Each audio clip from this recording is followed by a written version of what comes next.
আমি সাকিব আর রিয়াদের গল্প শুনতে চাই না। যারা বাংলাদেশে 2 টাকার বেনিফিট দিতে পারে না, তাদের গল্প দিয়ে এই বাংলাদেশ পরিবর্তন হবে না।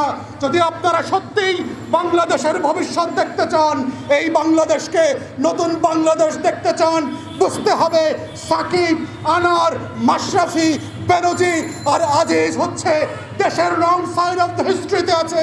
তারা বাংলাদেশের শত্রু।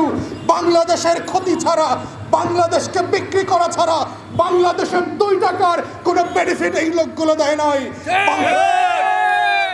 আমার দেশের অর্থনীতি দাঁড়িয়ে আছে কৃষকের উপরে। আমি সেই কৃষকের গল্প দেখতে পাচ্ছি না। আপনারা যারা মনুষ্যত্বের গল্প বলতে চান, দয়া করে ভোলাতে যান, পটুয়াখালীতে যান, কক্সবাজারে যান, বাগেরহাটে আর সাতক্ষীরায় যান। যার জমি ডুবে গেছে, যার পুকুরের ঘের নষ্ট হয়ে গেছে, যার ফসল তলিয়ে গেছে, তার গল্প হচ্ছে